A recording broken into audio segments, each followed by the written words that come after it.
Exclusion isn't a punishment, it's a mirror.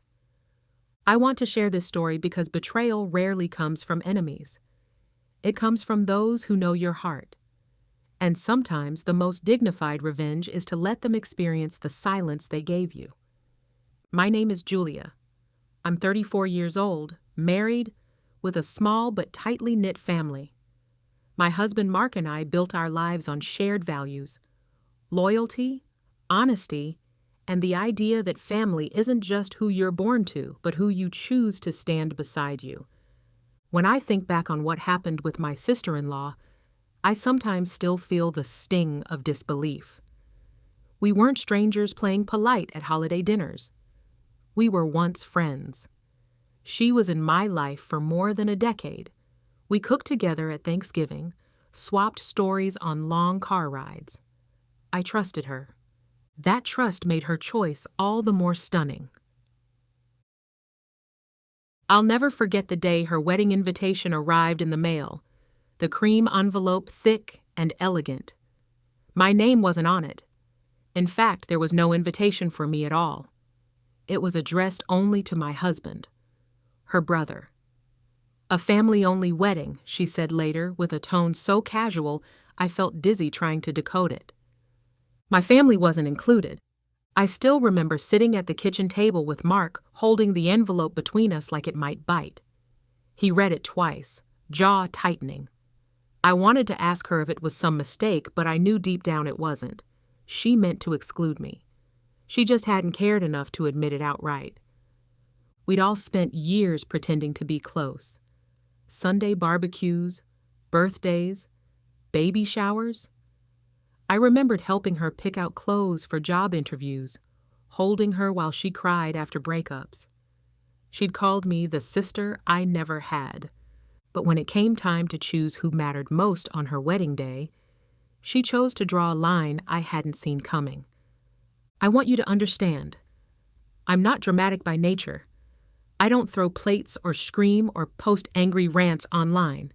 Instead, I went quiet. I watched carefully. I let myself see clearly for the first time. What lesson did I learn? That inclusion is an act of love. Exclusion is an act of truth. So when our own wedding came around, years later, I remembered that lesson. I remembered how I felt standing on the outside looking in, realizing my value was negotiable to her. We chose not to invite her. It wasn't easy. It wasn't loud. It wasn't spiteful, not in the way people like to imagine revenge is. It was deliberate, calm, the same clarity she'd shown us. That's what this story is about. How betrayal is sometimes a gift, because it frees you to draw your own boundaries without apology. I remember the day Mark sat down with me in our small living room, the late afternoon light making stripes on the floor. He held the wedding invitation like it was evidence of a crime. "She didn't invite you," he said quietly, as if saying it too loud might make it worse. I nodded. My throat felt dry. He frowned, reading the carefully printed words again. "Julia, it literally says family only." And there it was. The logic of it. The weapon she used. I wasn't family, at least not by her measure. We'd been married 3 years at that point. I'd been at every family holiday since we started dating, helped host her engagement dinner in our home. We'd stayed up together into the night, talking about flowers and colors and menus for her big day. She had once told me she couldn't imagine doing it without me, but apparently she could. When Mark called her to ask, I listened from the hall. He tried to keep it civil. Why did Julia's name get left off? I could hear her laugh on speaker. It was this brittle, dismissive sound. "Oh, come on, Mark. It's just immediate family. You know, blood." Blood? I closed my eyes and felt the heat rise in my face. It was such a tidy little insult. Clean enough to deny malice, sharp enough to cut. He pushed back once, twice. She deflected, claimed the guest list was too big, that she hadn't meant anything by it. But there were spouses on the list. Her other brother's wife, her cousin's husband, even her college roommate's boyfriend, who she'd known for all of 2 years, just not me. That was the moment the anger took root. We didn't fight about it, Mark and I. He was furious on my behalf, but I just sat there on the couch for a long time, quiet. Because the truth was, I had suspected she didn't like me. There had always been these small signs. Her clipped tone when I spoke up with ideas, the way she interrupted me when I told stories, the private jokes she shared with Mark while leaving me just outside the circle. But I told myself I was imagining it, that I was sensitive, that family meant putting up with quirks. The wedding invitation was the proof I needed. She didn't want me there. And in the weeks leading up to her wedding, it got worse. She posted photos on social media of the dress fittings, the bachelorette weekend with all the other women in the family. The captions were glowing. Saccharine. So lucky to have the best sisters in the world. Except for me. I went to my parents and told them I wasn't invited. My mother was horrified but tried to stay neutral. "Maybe it's just a mistake," she said weakly. I didn't answer. Mark's parents were embarrassed, but they went anyway. Mark didn't. He refused to attend without me. That was the one bright spot in all of it. Seeing him draw that line. He told her he wouldn't celebrate a marriage that deliberately divided people.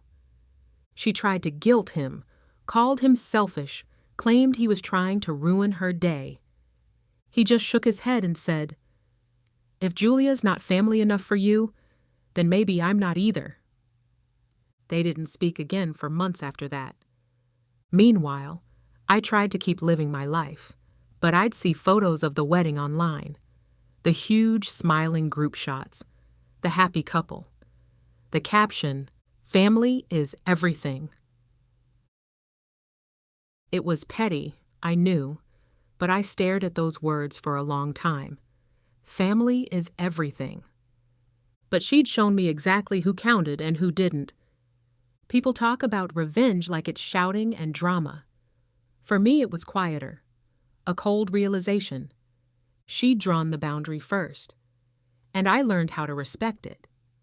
I spent a lot of time alone with my thoughts after that. Not because I didn't have support. Mark was unwavering. But there was a part of me that felt embarrassed to even talk about it. Who wants to admit they weren't wanted? I replayed moments from the past on a loop. The first time we met, she'd hugged me so tightly, whispering, "Finally, a sister." The way she'd call me for advice or ask me to watch her dog when she traveled. How did we get here? I'd think about the last Christmas before her engagement. She and I stayed up until 2 a.m. in our pajamas, helping Mark's mom assemble the new dining room chairs. We drank too much wine and laughed so hard we cried. How do you reconcile that version of her with someone who could so casually say I wasn't family? It haunted me. I didn't want to hate her. I tried to talk myself out of it. I remember one afternoon, sitting in the car outside her apartment. I'd driven over after work, determined to clear the air. When she opened the door, she looked annoyed but let me in. I tried to explain how I felt. I wasn't dramatic. I just said I didn't understand, that I felt hurt. She shrugged. Literally shrugged. "I can't invite everyone, Julia. It's my wedding." I pressed gently. "Everyone else's partners are going. It's just me." She blinked at me like I'd spoken another language. "I don't know what to tell you. It's not personal." But it was. It was so personal it made my teeth ache. I left her place feeling hollow. After that, I stopped trying. I think that's what changed in me. Not the anger, but the resolve. I wasn't going to beg anyone to see me as family. I wasn't going to plead for inclusion. I talked to Mark about it one night while we were cleaning up dinner. "Do you think I should have tried harder with her?" I asked. He dropped the dish towel and pulled me into a hug. "Julia, you did everything. She's the one who didn't want you there." That stuck with me. For a while, there was an awkward Cold War in the family. Some relatives tried to stay neutral, others quietly sided with her. A few told me they thought I was being dramatic for caring so much about a wedding. But it wasn't about the wedding. It was about respect. It was about being seen as real family. I realized that sometimes people will tell you exactly how they feel about you. It might be quiet. It might come dressed up as a practical choice or a logistical constraint. But it's the truth.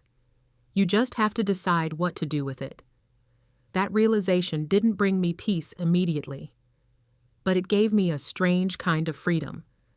I didn't have to chase her approval. I didn't have to sit at her table and laugh at her jokes and pretend everything was fine. I could stop. I could choose to see her exactly as she was, a person who didn't want me in her inner circle. Fine. That was the gift she gave me.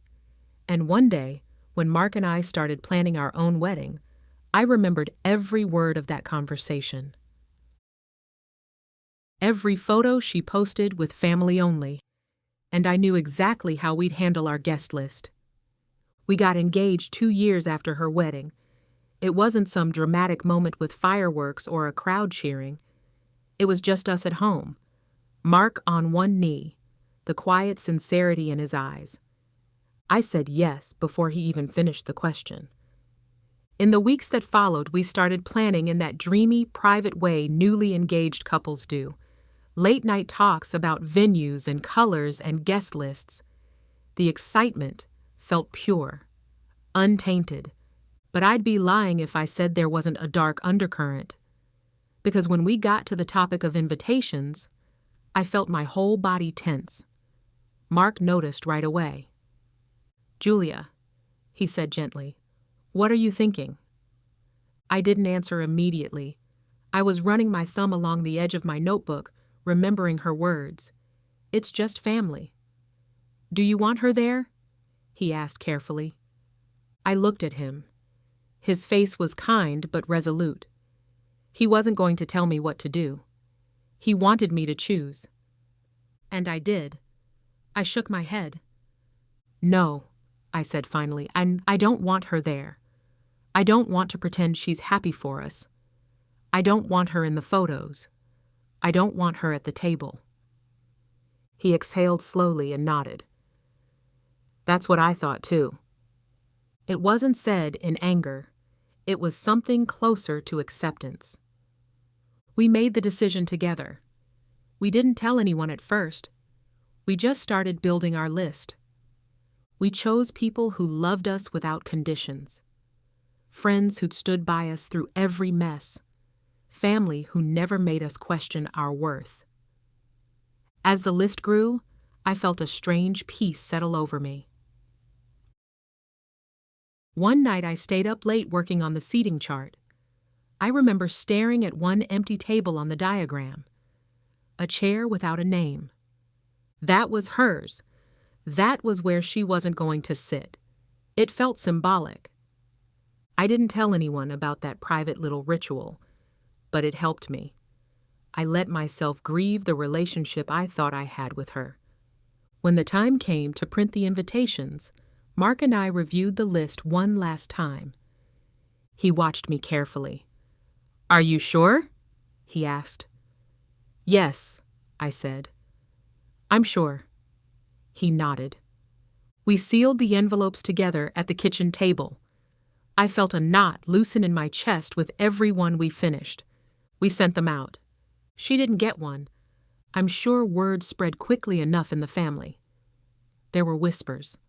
A couple of well-meaning relatives called me. "Are you really not inviting her?" I stayed calm. "That's right." "Julia, this is going to cause drama." "I didn't cause anything," I said softly. "I'm just returning the same respect she showed me." They didn't know what to say to that. Mark's mother called once, voice tight with anxiety. "I know she hurt you," she began, "but maybe you could be the bigger person." I closed my eyes. "Mom," I said gently, "being the bigger person doesn't mean I have to offer myself up to be hurt again." She went quiet. After that, the calls stopped. We kept planning. There were joyful moments in all of it. Cake tastings, dress fittings, late nights with my best friend addressing envelopes while drinking cheap wine. But always there was that thread of steel running through me. I wasn't doing this to be cruel. I was doing it to be honest. She'd made her feelings about me clear. I was simply choosing to listen. One night, Mark and I sat on the couch, exhausted from a day of planning. He wrapped his arm around me and kissed the top of my head. "I'm proud of you," he murmured. I let out a breath I hadn't realized I was holding. "For what?" "For not pretending. For choosing who you want in our life." I turned my face into his shoulder. "I'm just tired of begging to belong." He squeezed me tighter. "You don't have to beg anyone. You belong with me. That's all that matters." And that was our vow, really, even before the wedding day, to choose each other, to choose the people who chose us. I didn't plan for a big dramatic showdown. I didn't want one. But life has a way of giving you what you don't want, especially with family. We were about 2 months out from the wedding when she called me. Not Mark. Me. Her number lit up my phone screen, and for a moment, I just stared at it. Mark was across the room and saw my face. "You don't have to answer," he said, but I did. I picked up, heart pounding. "Hello?" "Julia." Her voice was clipped, polite in that brittle way I'd come to know. "Hi." She cleared her throat. I heard I'm not on the guest list." I didn't say anything at first. I could feel my pulse in my ears. "Is that true?" she pressed. I let out a slow breath. "Yes," I said finally. "It's true." There was silence on the line. "Can I ask why?" she said. I almost laughed, but I didn't. "Because it's family only," I said quietly. I heard her sharp intake of breath. "That's petty," she snapped. I closed my eyes. "Number, it's honest." She was silent again. I waited her out. "Julia, I didn't mean anything by it," she tried. I could hear the irritation in her voice, the frustration that this wasn't going the way she wanted. "I know you'll tell yourself that," I said calmly, "but it doesn't change how you made me feel." She didn't apologize. Instead, she got angry. "I think you're overreacting. It was my day. I could invite whoever I wanted." "Yes," I agreed, "and this is our day. We get to invite whoever we want." I could hear her breathing hard. "Mark would want me there. He's the one who made this choice with me." Silence. Finally, she spoke again, low and furious. "I hope you realize how much drama you're causing." "I'm not causing anything," I said. My voice was so calm it surprised even me. "I'm just respecting the boundary you set first." She hung up on me. I set the phone down on the table and let out a slow breath. My hands were shaking a little. Mark came over and pulled me into his arms. "What happened?" "She's not happy," I murmured into his chest. "Good," he said quietly. I let out a small, sad laugh. That was the last real conversation I had with her before the wedding. Word got around quickly after that. A few relatives tried to intervene, pleading for me to reconsider. I just repeated myself in the same calm, even tone. "It's family only." And I meant it. Our wedding day dawned warm and bright, the kind of clear autumn morning that made everything look sharper. I woke early, before the hair and makeup people arrived, just to sit at the window with my coffee and watch the sun rise. Mark texted me from his own hotel room. "You awake?" "Always," I sent back. I felt calm. That surprised me. I'd worried I might be anxious or bitter, but the day felt like ours, truly ours, untouched by anything she could do or say. People arrived in small groups. My best friend brought coffee and pastries. My mom cried when she saw me in the dress. We took photos in the golden light, laughter ringing out across the lawn. I didn't think about her much, but sometimes, in a quiet moment, I'd remember that empty seat on the chart, the one with no name. I let it remind me of my choice. When the ceremony started, I stood at the top of the aisle and took a breath. I looked out at our gathered family and friends. Faces I loved. Faces that loved me back. Mark was waiting at the altar. He caught my eye and gave that small, lopsided smile that always melted me. I remember thinking, this is my family. As I walked toward him, my heart felt so full it hurt. We spoke our vows quietly, intimately, even with everyone watching. We promised to choose each other, to respect each other, to listen. There was a moment right as the officiant pronounced us married that I felt a single tear slide down my cheek. Not for her, for me, for the me who finally let go of wanting to be accepted by people who didn't see me. The reception was full of toasts and dancing and clinking glasses. Mark's mother hugged me tightly. "You're so beautiful," she whispered. I held on to her a little longer than necessary. Later, Mark and I sat at our sweetheart table and just watched. The people laughing, the candles flickering, the music swelling. He squeezed my hand. "Happy?" he asked. I nodded. So happy. And yet there was still one small ripple. About halfway through dinner, one of Mark's cousins approached us, looking uncomfortable. "She's here," he muttered. I blinked. "Who?" He didn't have to answer. I saw her over his shoulder, hovering near the edge of the lawn. She wasn't dressed for a wedding, no gift in hand, just standing there, arms crossed, face set in hard lines. She was watching.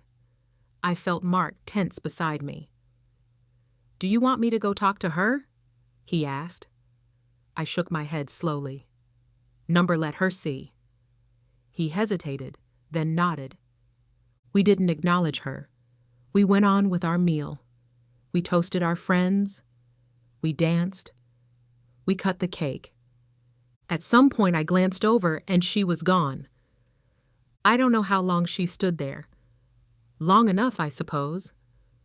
Long enough to see that our family was here. That she wasn't. It wasn't about humiliating her. It wasn't about revenge in the soap opera sense. It was about letting the truth speak for itself. When someone tells you you're not family, believe them. And show them the same courtesy.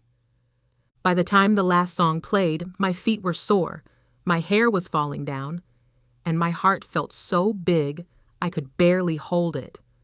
Mark and I walked out under sparklers, surrounded by people cheering for us.